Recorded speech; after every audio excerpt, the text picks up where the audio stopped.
Boa noite, pessoal. Boa noite a todos. Estamos aqui mais uma terça-feira na nossa reunião de Uro-Oncologia. Hoje uma reunião especial, né, com o apoio da Janssen, que trouxe para a gente uma grande colega, que é a doutora Andréa Gomes. A doutora Andréa Gomes, ela é oncologista clínica, né, do Rio Grande do Norte, e ela é coordenadora do Departamento de Pesquisa da Liga contra o Câncer, né? Que é uma instituição aí que vem fazendo um trabalho incrível no Nordeste. E hoje ela veio trazer um pouco aqui da experiência dela com câncer de próstata aqui para a gente. André, é um prazer recebê-la aqui conosco hoje.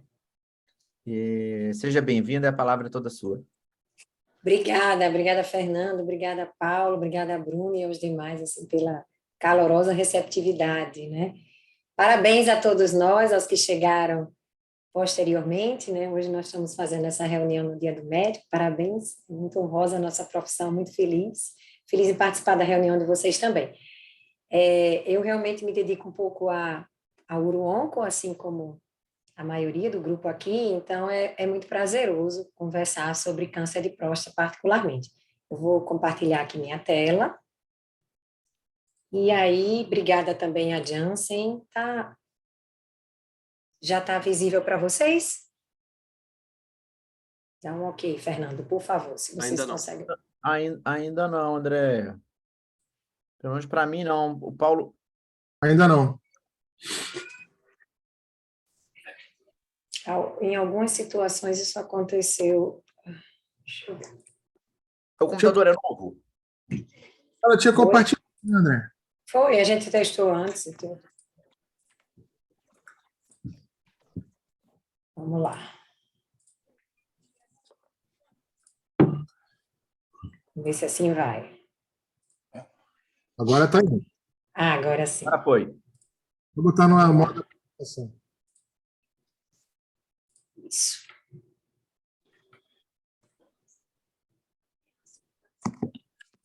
Está ótimo. Ok. Fui só tirar vocês da minha tela para eu poder ler os slides. André, desculpa. Não sei se você consegue botar no modo apresentação. Está para mim. Bom. Para vocês não? A gente não, Mas acho que você tem que selecionar o outro negócio aí na hora de compartilhar a tela. Vamos ver aqui o screen, se é esse. E agora? Agora sim, agora foi. Agora está perfeito. Então, desculpe aí a falha técnica inicial. Então, vamos lá. Obrigada, Janssen, também pelo convite. E a ideia é a gente fazer uma coisa bem prática. Acho que para essa hora da noite a gente só se ater trabalhos, números, fica um pouco cansativo. Então, eu trouxe um pouquinho desse cenário da doença de câncer de próstata não metastático, resistente à castração, para a gente poder discutir assim, aspectos práticos, a vida como ela é.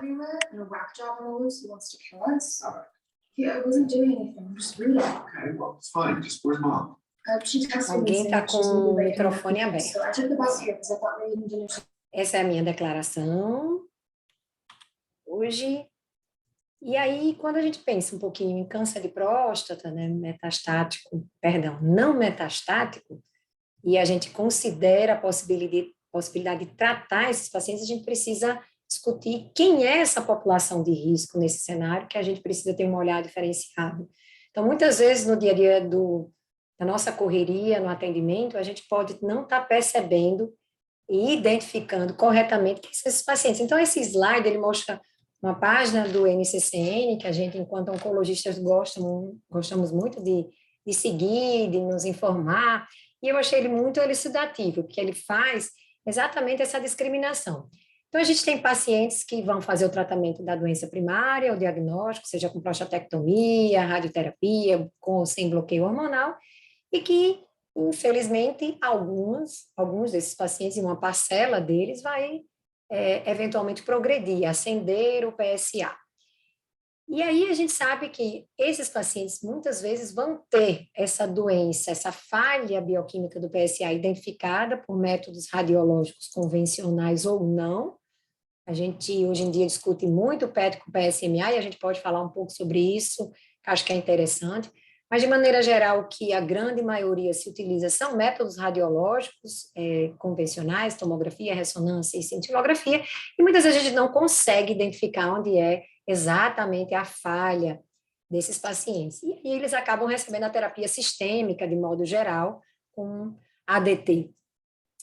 Muitos desses pacientes, durante essa jornada do ADT, acabam também, numa sequência, apresentando novas elevações de PSA, e é nesse momento onde esse slide do NCCN faz essa dicotomização, para a gente atentar para que quem são esses pacientes que vão ter uma característica mais agressiva e outros que não.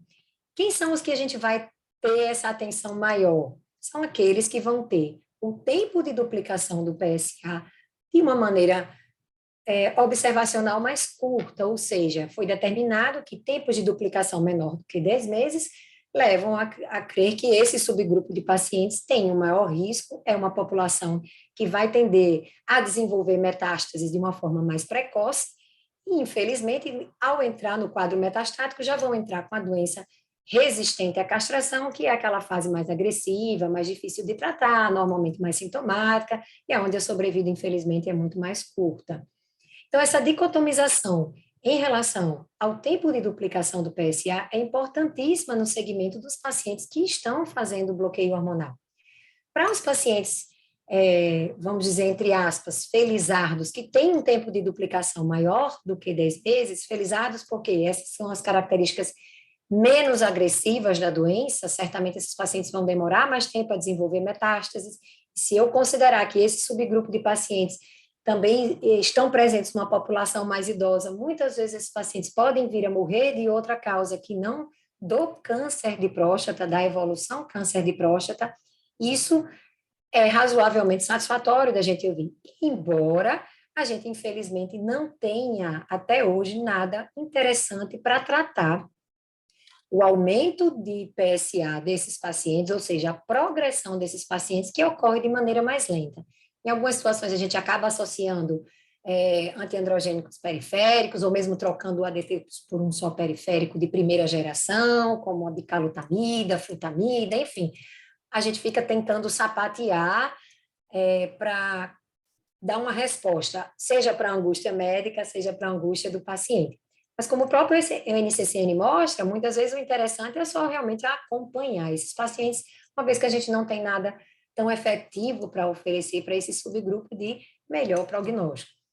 E para aqueles pacientes mais agressivos, em que a doença vai ter um comportamento realmente pior, a história já contou isso para a gente, esses pacientes foram privilegiados com estudos aos quais mostraram que existem hoje, sim, medicações consagradas em categoria 1, nível 1 de evidência, para que a gente possa utilizar e beneficiar esses pacientes. E esse benefício ele vai ser estendido numa situação que é a sobrevida global, que é aquele dado que todo médico que trata câncer gosta de ver, gosta de ouvir, gosta de traduzir no seu dia a dia. Então, identificar esse paciente, sem dúvida, é o primeiro passo. E aí a gente falou sobre tempo de duplicação do PSA. Ok, pode parecer para alguns esse slide meio irrisório, peço até desculpas, mas eu sei que vocês têm residentes na reunião, então eu tomei a liberdade de mostrar que, mesmo entre colegas oncologistas ou uro-oncologistas, existem aqueles colegas que ainda não sabem como calcular o tempo de duplicação. Entendem que isso já é uma realidade para esse subgrupo, mas fica aquela coisa, será que é só no olho que eu percebo que esse PSA duplicou? Em quanto tempo isso duplicou? Então, na verdade, a gente não precisa sofrer com esse tipo de cálculo. A gente tem hoje ferramentas disponíveis para nos ajudar a calcular. E aí aqui é o exemplo de uma delas, né? Como a Janssen nos prestigiou com esse momento, a Janssen tem um site que é o Janssen Pro, ele também tem aplicativo para celular, então se a gente está no serviço público que às vezes não tem o computador para auxiliar, o smartphone hoje é um componente da vida pessoal não é nossa, então a gente pode fazer isso de forma no nosso próprio celular, durante a consulta, e calcular o tempo de duplicação. Então, esse site, ele tem essa carinha, e aí a gente vê aqui que em recursos clínicos, a gente consegue identificar calculadoras médicas, e entre elas a gente tem a calculadora do tempo de duplicação do PSA. Mas existem outras opções de sites que também favorecem e dão essa informação para a gente, como o site do Memorial, por exemplo. Então, a gente, procurando até no Google, calculadora Memorial, vocês conseguem acessar diretamente na página e ter essa tradução muito fácil. E a carinha, né, desse... Ai, não está passando. Pronto. Essa é a carinha da calculadora em si, do site da Janssen, que é muito semelhante da do Memorial. Então, a gente só precisa ter pelo menos 2 valores de PSA, onde a gente vai inserir a data do exame, o valor desse PSA, que obrigatoriamente tem que ser em nanogramas por ml, e a gente adiciona os exames que a gente tem na sequência. E em menos de 1 minuto, a gente tem esse valor desse tempo de duplicação, que é dado em meses, e isso vem para dizer para a gente se o valor exato da quantidade de meses que esses PSA estão levando a ser duplicados, e também tem um gráfico que mostra essa velocidade de ascensão. Eu vou mostrar isso aí depois. Então, fácil da gente fazer isso, não toma tempo, e com essa ferramenta a gente consegue facilmente identificar quem são esses pacientes que a gente precisa dar esse olhar diferenciado. Identificando essa população, ainda existem barreiras sobre isso. E esse slide é um slide que eu fiz porque eu tenho tido a oportunidade de discutir isso com alguns grupos de oncologia do nosso país, na minha própria instituição, e a gente acaba escutando afirmações, questionamentos em relação a tratar ou não tratar, e eu achei interessante trazer isso aqui, porque eventualmente pode ser a identificação de algum dos colegas, e a gente pode, no final, discutir sobre isso. Então, é muito comum eu escutar que não se trata ou não se busca tratar esse paciente não metastático resistente à castração, porque não se sabe calcular ou não se quer perder tempo calculando o tempo de duplicação. E isso aí a gente já consegue desmistificar, né, com os slides anteriores, mostrando que as ferramentas estão disponíveis em tempo real para facilitar esse cálculo, e com isso a gente conseguir identificar quem são esses pacientes com tempo de duplicação curto.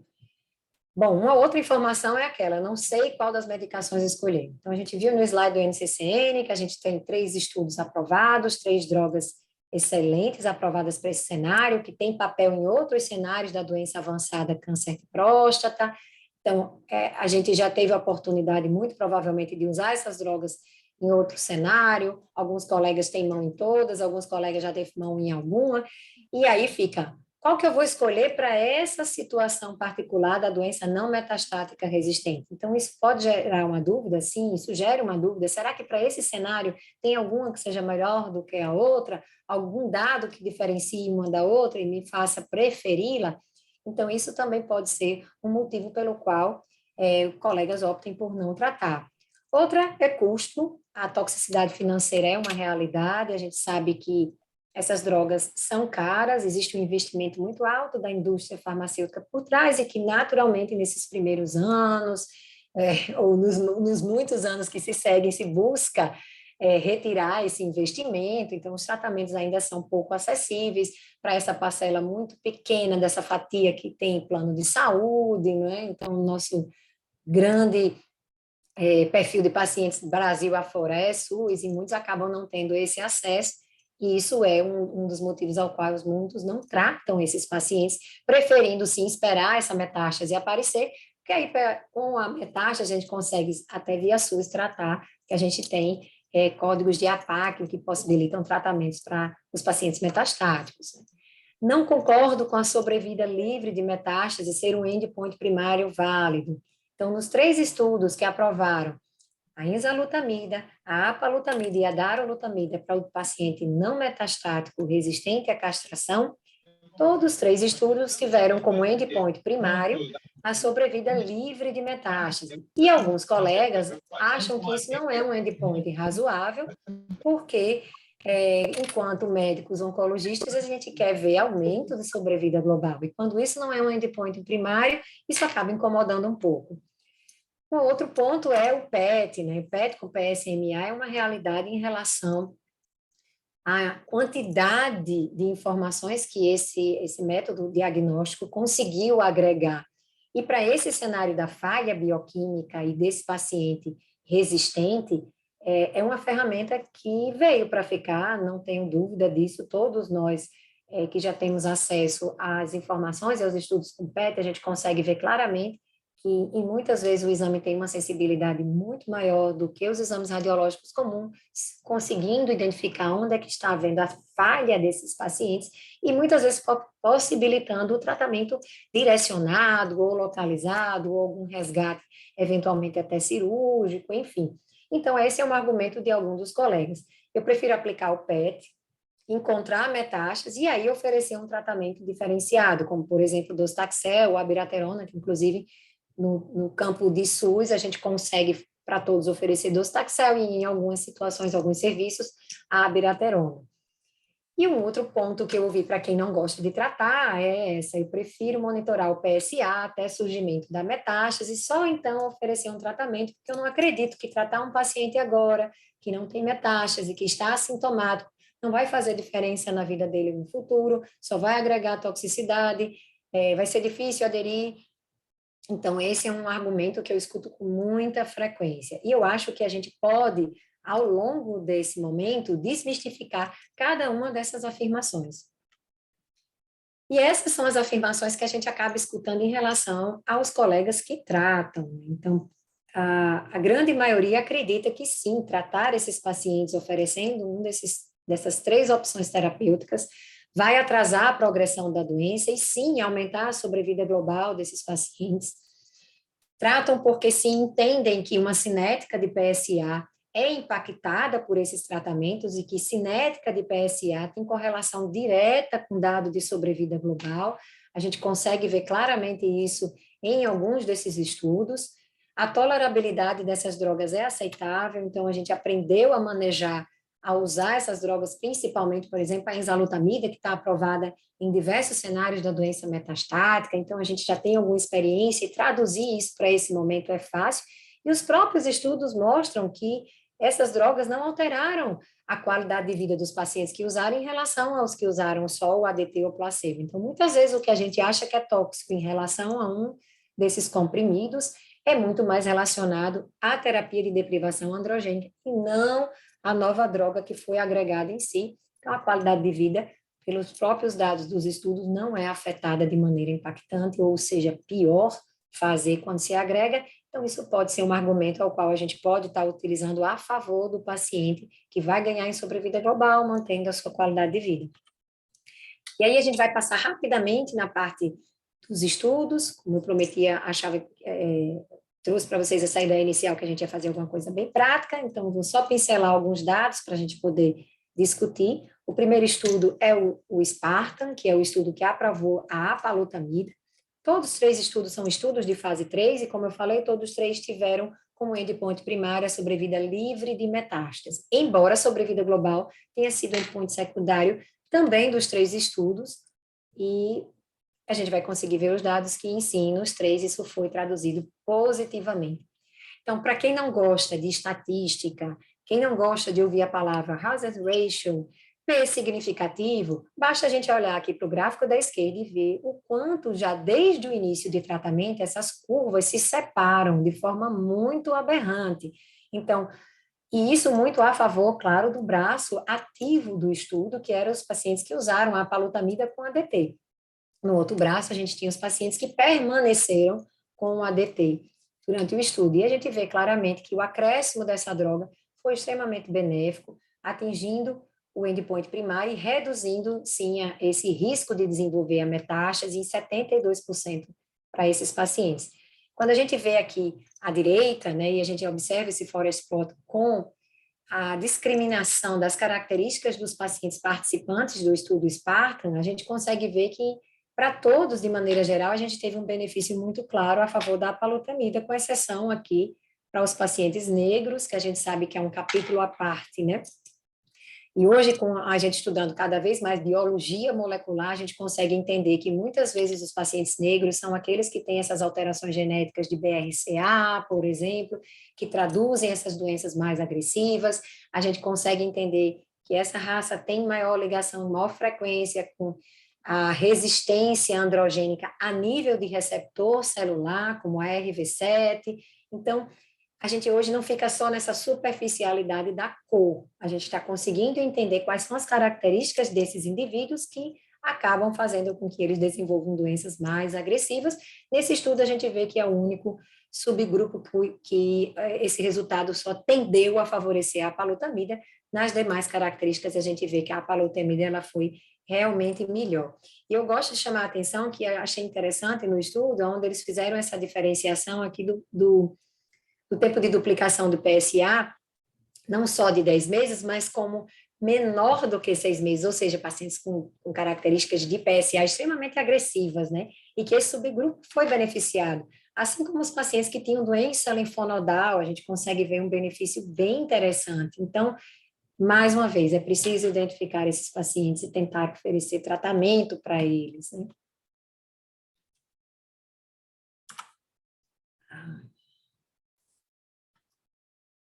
Bom, o segundo estudo é o estudo PROSPER, que aprovou a enzalutamida nesse mesmo cenário, e de forma muito semelhante ao estudo SPARTAN, a gente vê esse resultado atingido igualmente satisfatório, a gente vê a abertura das curvas desde o início, ou seja, a enzalutamida também consegue traduzir para esse cenário, para essas características de pacientes, o mesmo benefício. E os estudos conservaram características de inclusão muito próximas também. Então, isso dá esse conforto da liberdade de escolha entre as duas drogas.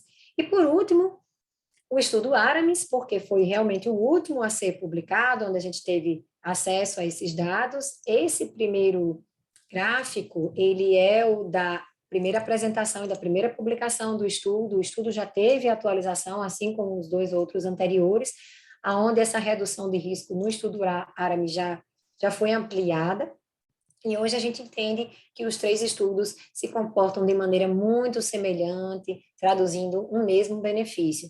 E aí, nesse caso, a gente fica com muita vontade para a gente discutir, às vezes, características peculiares de cada droga, o perfil de toxicidade de cada uma, embora, de maneira geral, elas sejam muito parecidas.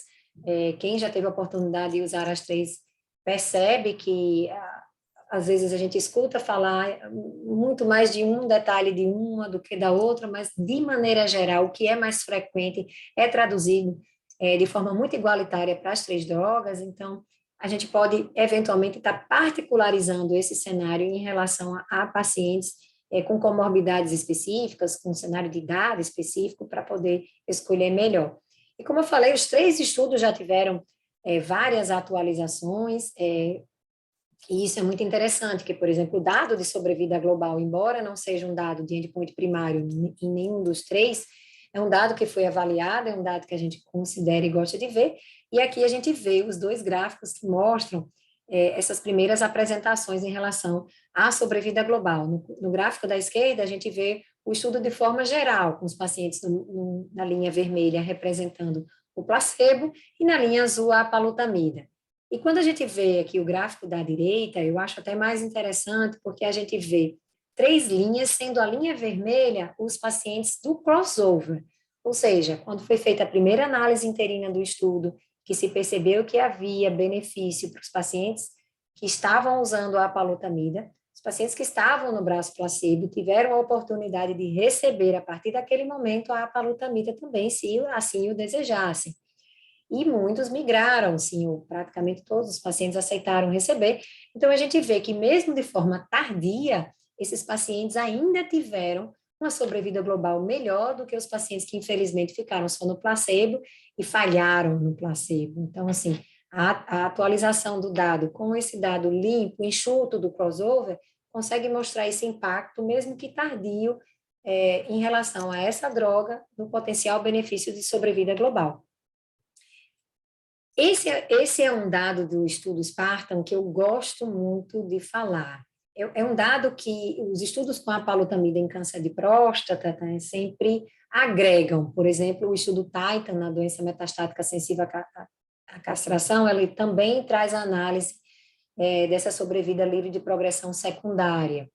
E esse é um dado muito interessante, porque pode ajudar muitas vezes a gente fazer a opção do tratamento entre as 3 drogas por essa droga, por exemplo. Por que isso? Esse dado positivo, de maneira muito literal, ele traduz que, independente do que eu usar numa segunda linha de tratamento, se eu usei a apalutamida nessa primeira exposição, e aqui nesse cenário que estamos discutindo, é o da doença não metastática resistente, quando esse paciente progride e se torna metastático, independente do que eu vou usar, ele acaba sendo beneficiado pelo impacto de ter usado anteriormente a apalutamida. Aqui no estudo Spartan, era permitido, ou melhor dizendo, era oferecido para os pacientes que progrediam ao estudo o acesso à abiraterona. O estudo oferecia a droga. Então, praticamente, todos os pacientes que progrediram foram para a abiraterona, com algumas poucas exceções de pacientes que não quiseram ou tinham sido inicialmente ou rapidamente expostos antes de entrar no estudo da abiraterona, enfim.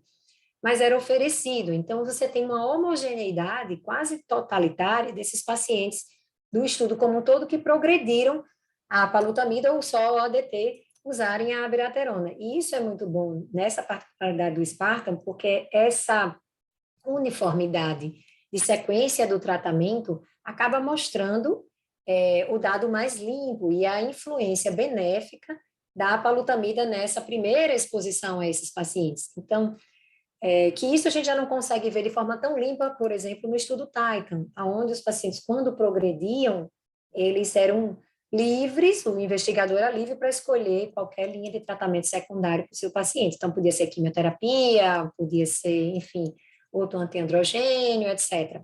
E aí acaba que você tem esse viés de muita mistura, escolhas diferentes de tratamento.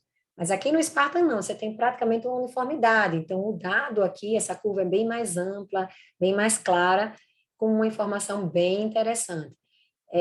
Esse, é claro, é uma análise secundária e também isso também tira um pouco do peso da coisa, mas eu acho que isso ajuda a gente a escolher, porque a gente tem que pensar muito na questão de sequenciamento, né? Opções de tratamento futuras, etc. e tal. O que eu vou usar agora?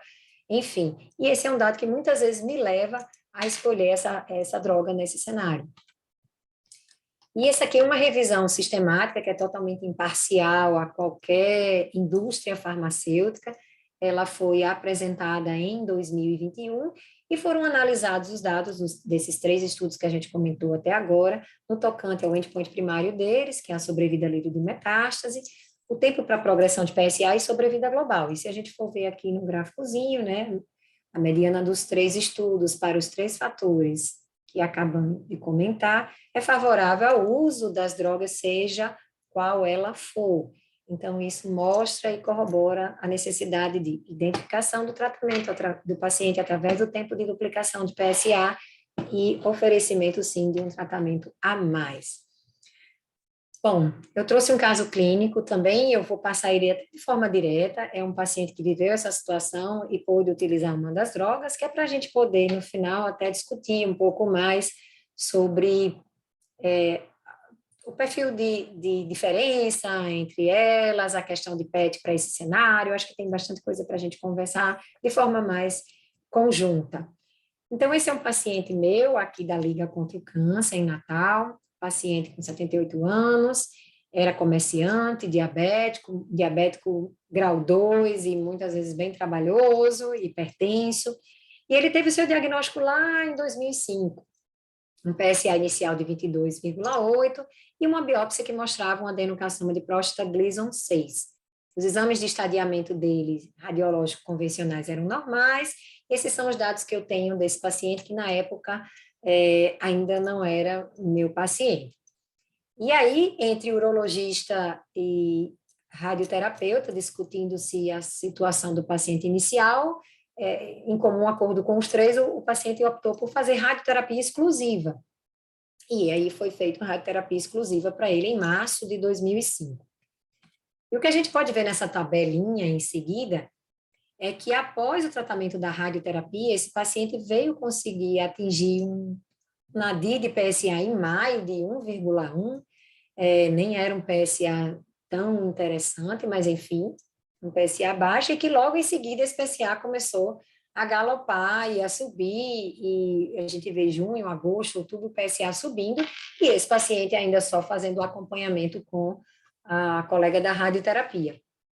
Até que em outubro de 2007, ele foi encaminhado para o setor de oncologia, e foi quando a gente veio se conhecer.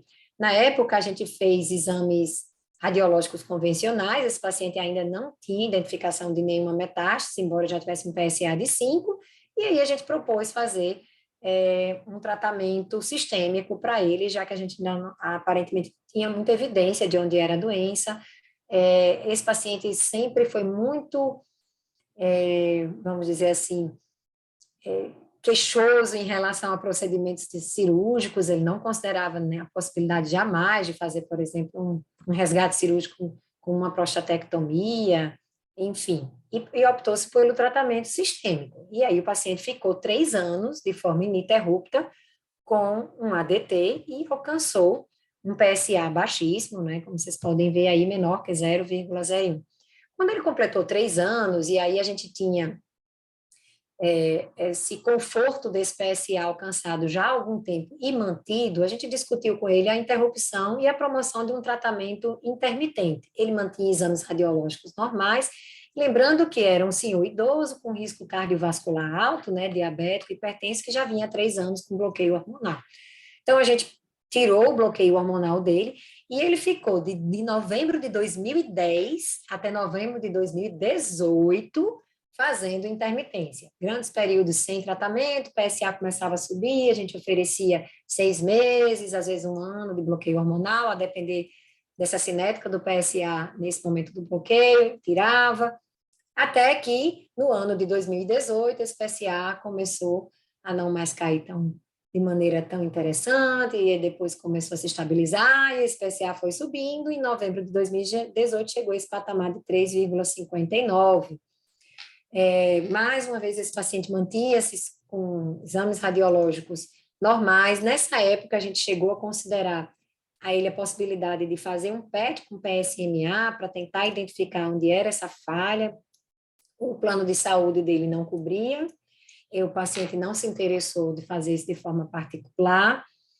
E a saída que a gente viu para um PSA que vinha subindo de forma lenta, e aí, eu devia ter trazido aqui já o gráficozinho do tempo de duplicação do PSA, que nesse momento era acima de 10 meses. A gente resolveu associar o periférico. Conduta questionável, né? Na verdade, a gente nem sabe se a gente estava impactando o benefício para ele ou só tratando a ansiedade médico-paciente. Mas, enfim, esse paciente começou a fazer um ADT com a bicalutamida associada, e como vocês podem ver aí nesse comportamento de PSA desse paciente pela tabela, isso não foi uma boa estratégia, o PSA dele não segurou, e pelo contrário, né? Em meados de maio, né, abril, maio, junho, esse PSA deslanchou a subir. E aí, eu trouxe os dados desses PSAs, dessa tabela anterior aqui, jogados na calculadora, que a gente comentou no início da aula, para vocês verem. E aqui, como é a apresentação desse resultado, né? A gente coloca a data, os valores de PSA, e aqui a gente tem o tempo de duplicação dele nesse momento de 3,13. Então, em 2018, quando a gente iniciou a calutamida, ele estava em torno de 11,5 de PSA, tempo de duplicação do PSA, caiu para 3 aqui. Então, realmente um paciente que entrava numa fase da doença não metastática bem crítica. E aí a gente discutiu a mudança do tratamento dele e foi proposto para ele associar, ao invés da bicalutamida, a apalutamida, né, o Erleada, na dose padrão, 240 miligramas dia, mantendo o ADT. O paciente teve essa demora para começar o tratamento de alguns meses, por essa questão burocrática de autorização, o plano deu um pouquinho de trabalho, mas enfim, em setembro ele começou o tratamento, e aí a gente vê na tabela abaixo o quanto esse paciente foi beneficiado com esse tratamento. Na verdade, ele ficou um pouco mais de 2 anos tomando o Erleada com uma excelente tolerabilidade, os exames dele radiológicos sempre sem evidência de doença em atividade, a gente conseguiu chegar a esse PSA em torno de 1, e nisso a gente manteve, quando infelizmente em dezembro ele veio falecer por complicações do diabetes e não da doença câncer de próstata. Nesse momento em que ele estava com o tratamento para iniciar a palutamida, a gente discutiu novamente a possibilidade de um PET, o paciente chegou a judicializar o exame, mas acabou não conseguindo, nem através da justiça, fazer o exame. E aí acabou só recebendo o tratamento e a gente sempre se baseando no PSA e nos exames radiológicos convencionais.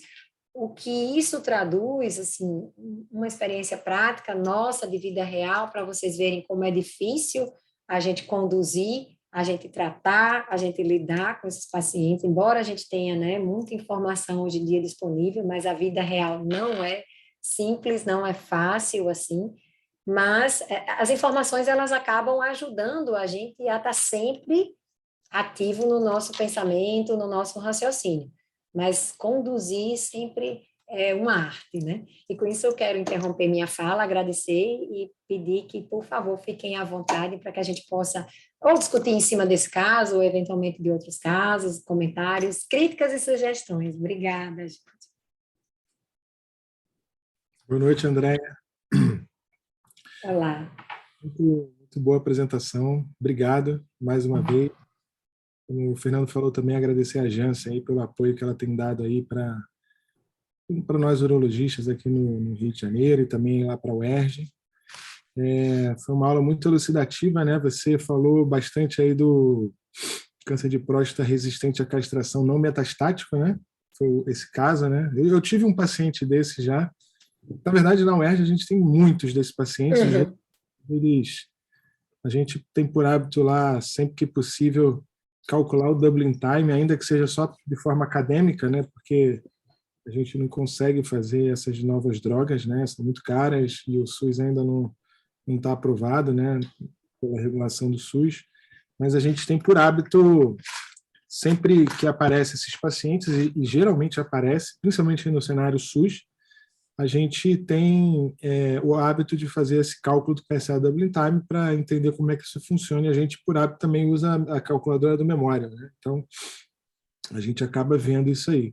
E é exatamente no cenário SUS que a gente não tem o PET-PSMA disponível, mesmo no privado, né? Existe uma certa dificuldade, como era o seu paciente, porque ele também não é coberto, né?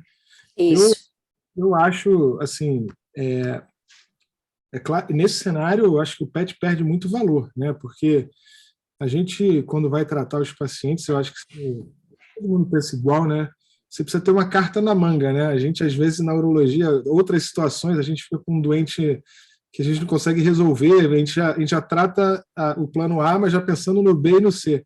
Então, se a gente tem uma carta na manga muito favorável, como são os dados aí dos estudos fase 3 que você apresentou, a gente fica tranquilo em relação a isso, e o PET deixa de ser uma ferramenta importante. É importante, assim, deixa de ser uma ferramenta fundamental nesse cenário, né? Então, eu acho que eu também acho que a gente não pode desver um PET, né, quando a gente vê, mas o PET, esses estudos todos não foram feitos com exames de nova geração, né, como o PET, né? Exato. Exatamente, todos eles foram usados nos exames radiológicos. E isso, assim, traz uma tranquilidade, né? Porque o PET a gente tem disponível no país, mas a gente muitas vezes não tem acesso, né? O paciente de convênio não conseguiu, não consegue ainda hoje, né? Fazer o PET com PSMA.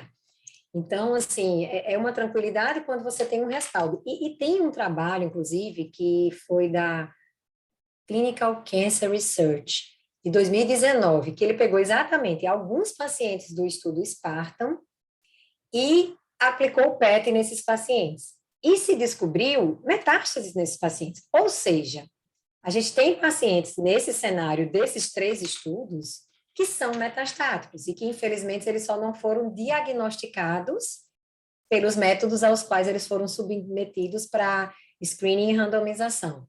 Então, as drogas são efetivas para esses pacientes metastáticos, né? Eles estão lá escondidinhos, né, nessas entrelinhas dos estudos. Isso é muito bom porque é reconfortante. Então, esse estudo foi muito legal quando eu li, porque eles mostrava isso. O que eu acho em relação ao PET?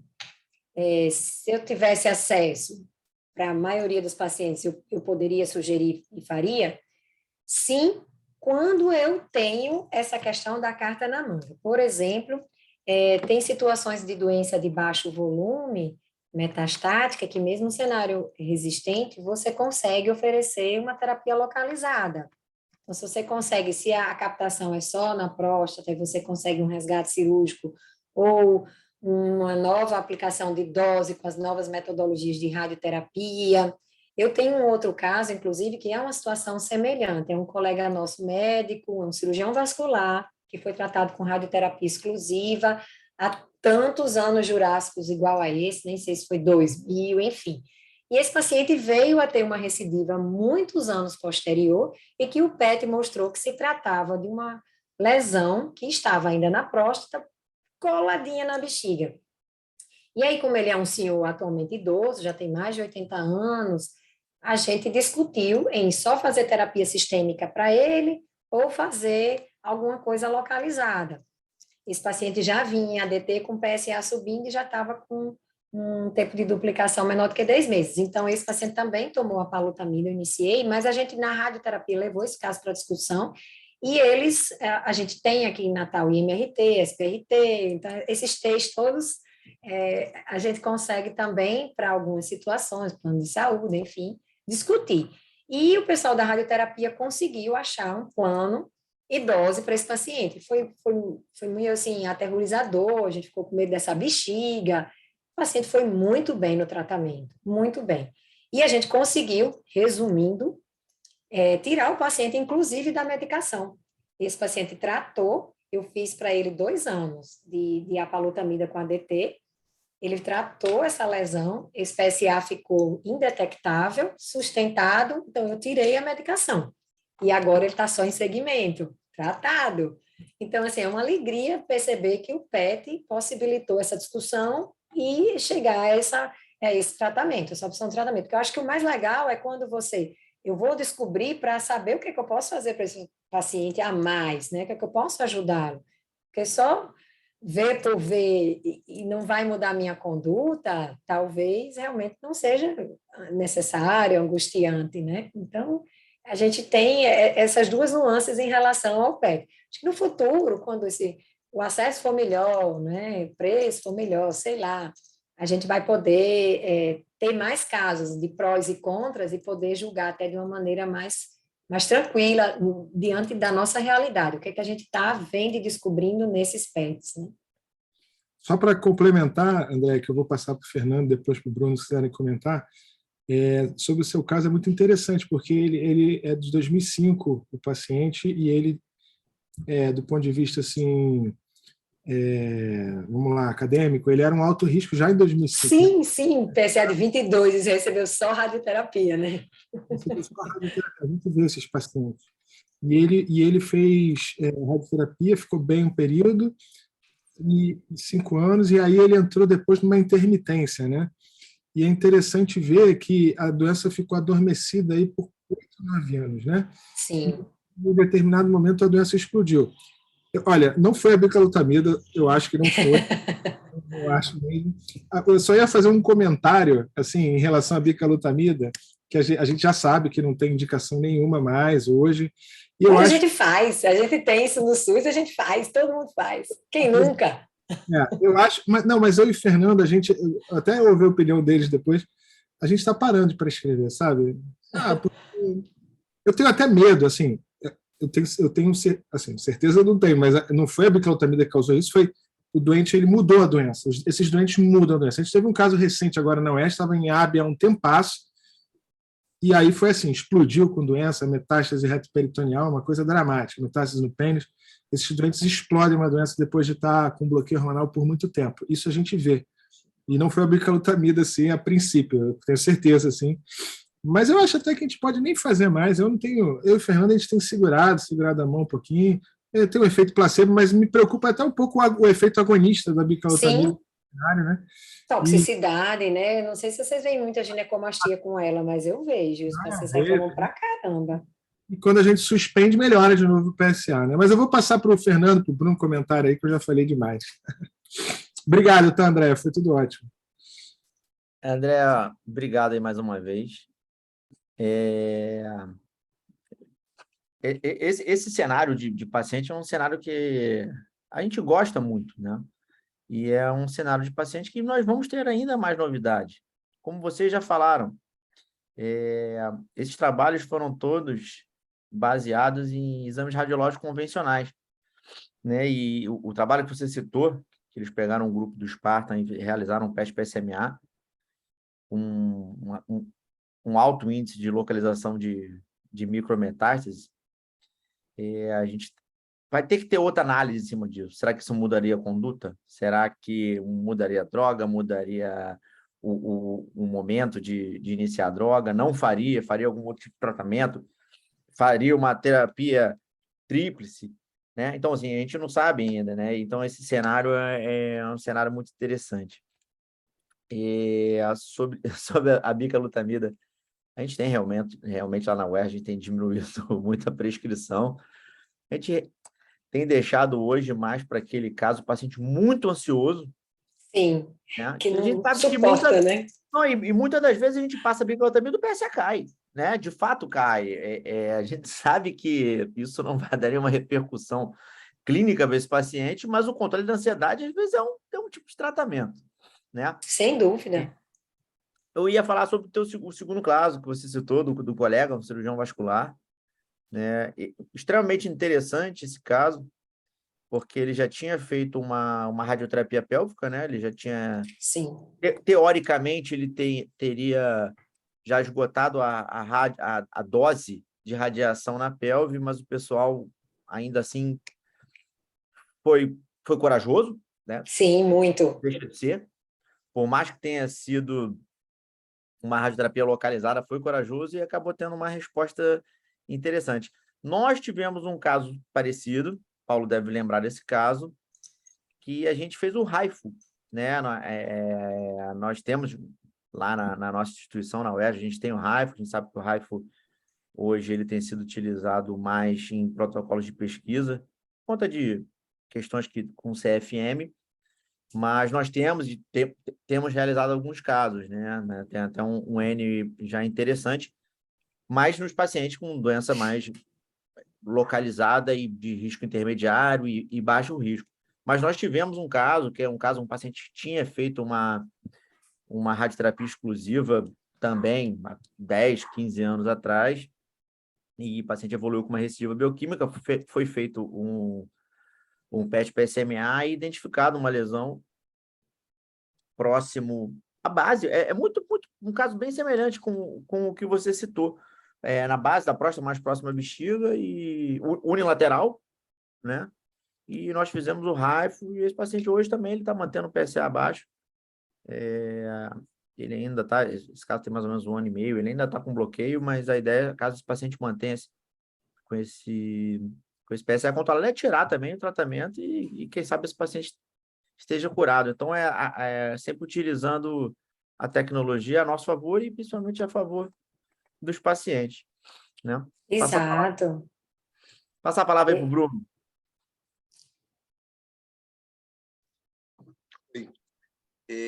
Foi bastante elucidativa, né? A apresentação foi bacana. E acho que um aspecto interessante que a gente pode falar desses pacientes é assim, a gente em oncologia, né, retardar a ocorrência de metástase é um ponto que é bastante sobrevida livre de metástase no câncer de próstata particularmente, é muito importante, né? Esses pacientes evoluem com dor, pode ter compressão medular, eles ficam sintomáticos. E esses estudos depois mostraram, como você falou, né, assim, aumento de sobrevida global também, né? Embora seja um endpoint secundário, acho que deu muita tranquilidade para a gente para indicar o tratamento, né? Exato. E a gente tem essa correlação, né, de Sim, sim. sobrevida E é livre uma de diferença metástase com sobrevida gigantesca, global. né, de benefício, né, gigantesco. São 22 meses na mediana, né, a média aí de 18, 16 meses para 40 meses, né? E aquele dado que você falou agora foi muito interessante também do PET, né? Se PET, um grande número, se não me engano, 96% dos pacientes estudados com PET tinham metástase, né? Então, assim, na verdade, está tratando dessa micrometastática para exames convencionais que a gente está vendo só pelo PET. Então, na verdade, está antecipando a hormonioterapia mais eficaz, né? Um novo agente hormonal mais cedo, E isso tem impacto, né? A gente adiantar isso. Acho que não tem...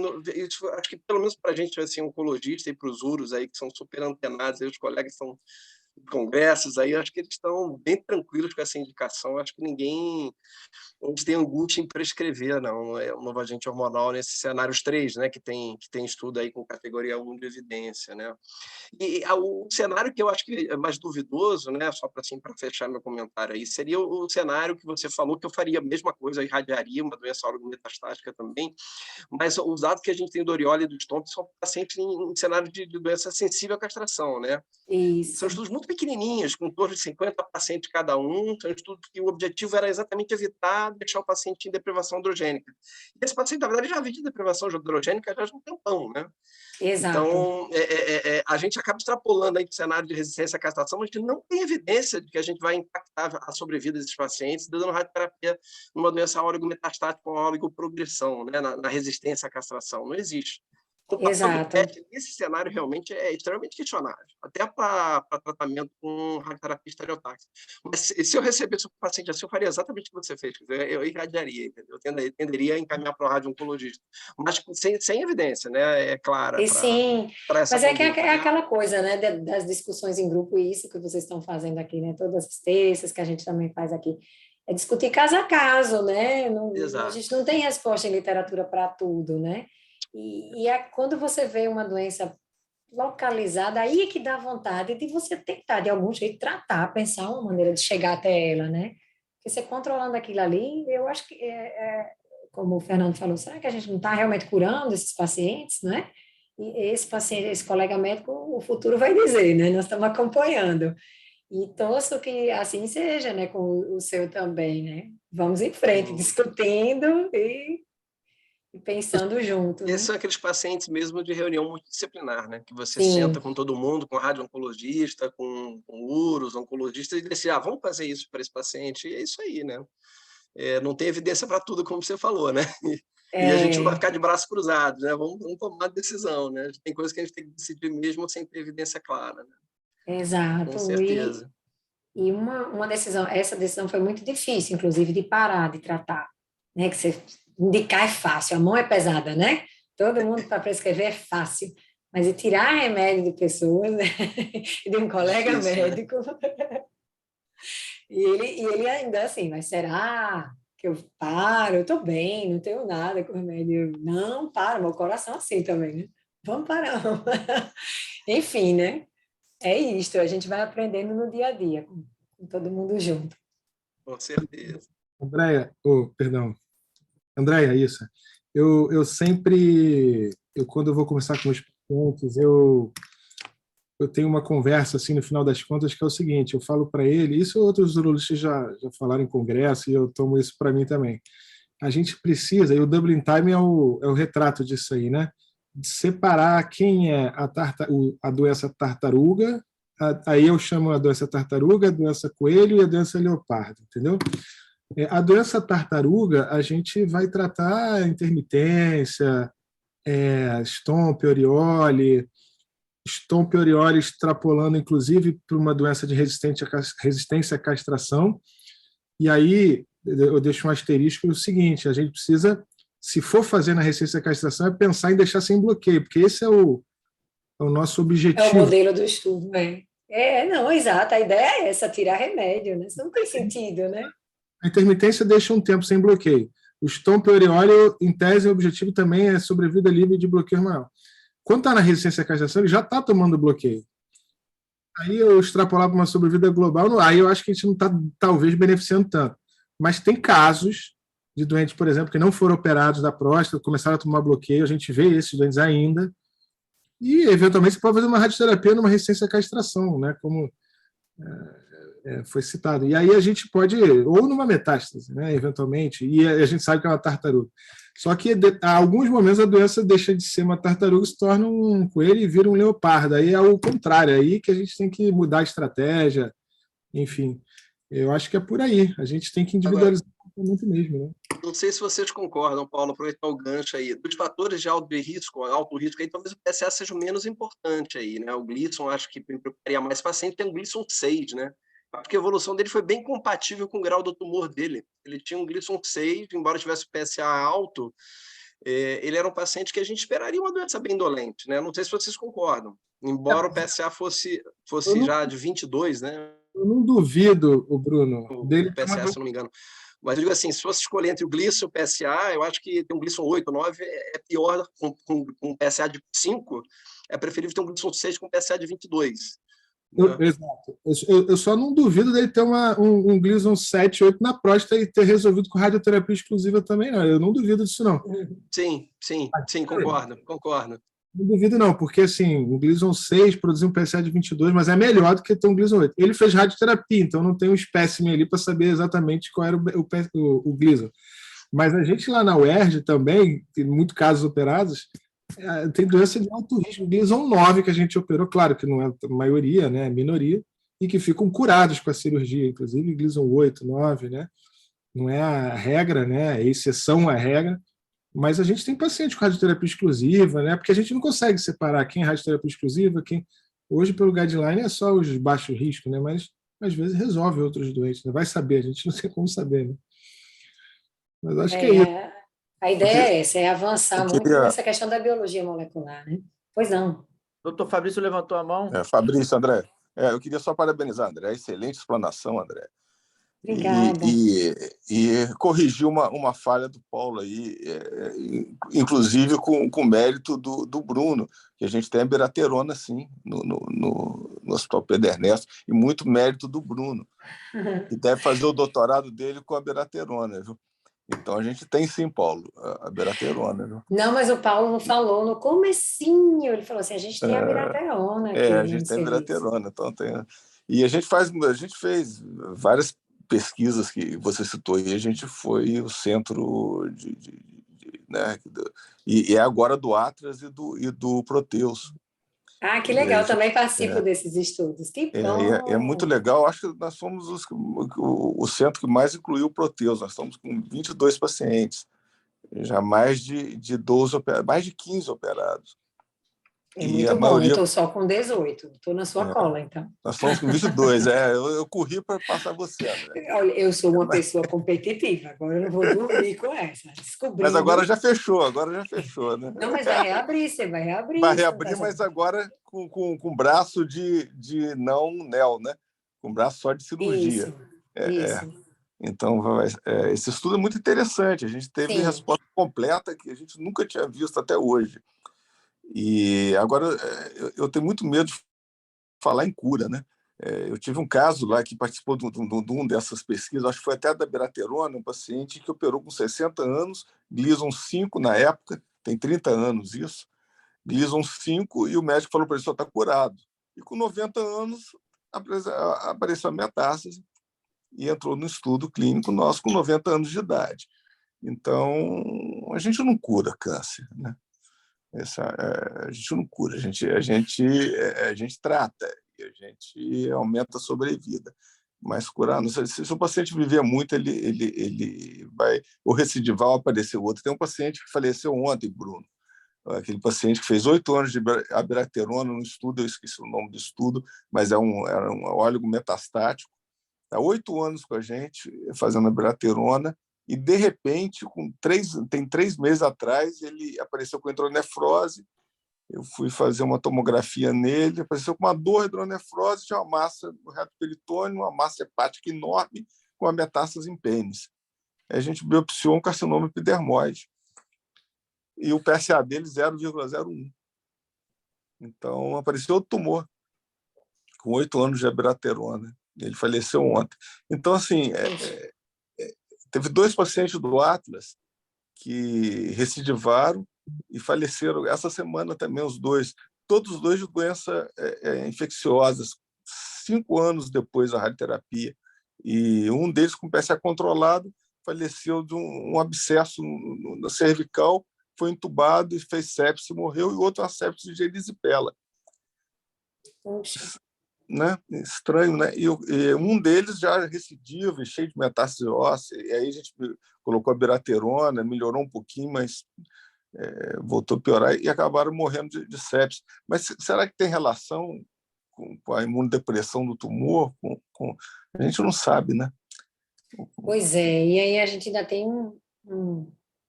um dado aí que a gente vai precisar com muita calma avaliar nos próximos anos, o próprio impacto Covid em tudo isso, né? Principalmente nessa questão do sistema imunológico, das doenças, né? A gente está vendo Exatamente. muitas complicações Olha, imunológicas, inclusive, no paciente oncológico que teve Covid. E aí você fica, quem é o pai da criança, né? Teve Dessas complicações todas. que me marcou, um caso que me marcou muito parecido com esse do colega que você citou, um paciente que tinha feito a radioterapia e recidivou o PET e apareceu na próstata. Também uma lesão só de um lado. Aí ele fez uma radioterapia cirúrgica. Depois o PSA voltou a subir, outro PET, do mesmo lado, uma lesão. Eu fiz uma prostatectomia de resgate nele. E tinha tumor na próstata toda. Inclusive com Gleason maior do outro lado. E o PET não mostrou. Então, também o PET, a gente não pode confiar cegamente no PET, não. Exatamente, concordo também.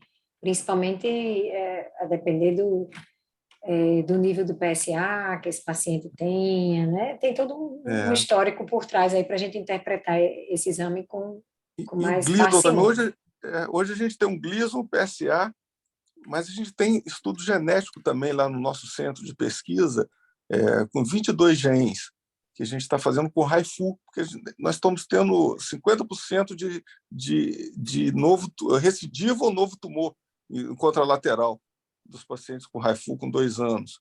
Então, a gente está fazendo uma análise genética para ver se a gente consegue descobrir, porque o Gleason e o PSA não dão essa informação para a gente. Pois é. Né? Estudo interessante esse. Esse estudo é interessante. Esse estudo, eu acho que a gente vai ter são 22 genes, né, que a gente está estudando. Vamos ver se a gente tem alguma resposta. São mais de 50 pacientes. Legal, quer dizer, muito legal. E o Raifu é uma coisa bem nova, né? Então, talvez ajude a gente a indicar o Raifu melhor. Ótimo. E eu gostei muito da informação aí do seu resgate cirúrgico desse paciente. Quero contato, vou mandar meus pacientes aqui, porque os urologistas aqui não gostam de resgate cirúrgico pós-rádio. Eu faço muito pós-câncer de colo uterino, resgate cirúrgico, após rádio, BRAC. Tem muitas pacientes.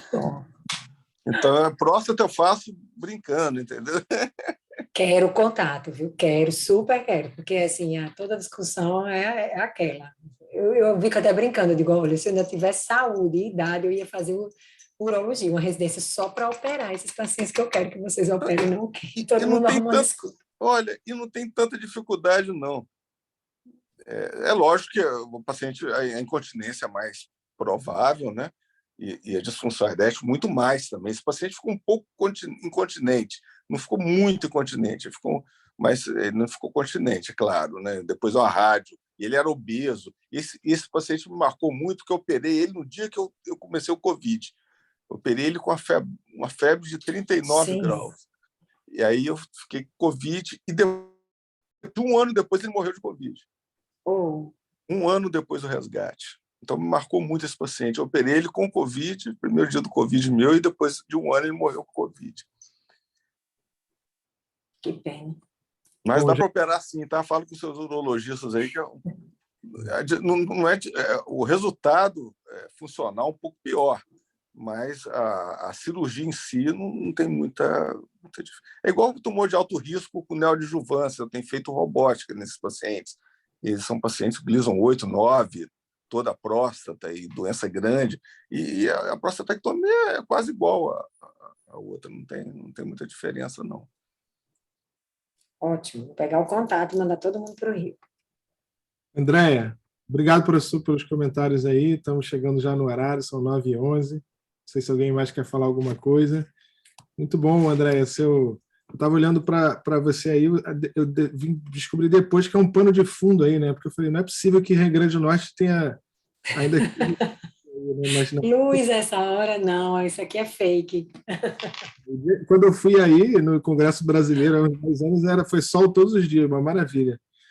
Mas, André, eu queria te agradecer novamente, agradecer pela ótima aula, foi muito... A gente aprendeu mais Foi proveitoso para todos nós. Agradecer de novo a Jansen aí, que proporcionou aí esse encontro entre nós. Eu acho que a gente conseguiu atingir ótimos objetivos aqui ao longo dessa noite aí. André, se você quiser fazer algumas considerações finais. Só agradecer mesmo, dizer que foi maravilhoso realmente. A discussão aqui também foi muito agregadora, gente. Estou à disposição, independente de momentos formais como esse, para a gente estar sempre trocando ideias. Obrigada pela oportunidade. Obrigado, André. Boa noite a todos. Boa noite. Boa noite, muito obrigado, André. Muito obrigado. Beijo. Boa noite. Boa noite. Boa noite.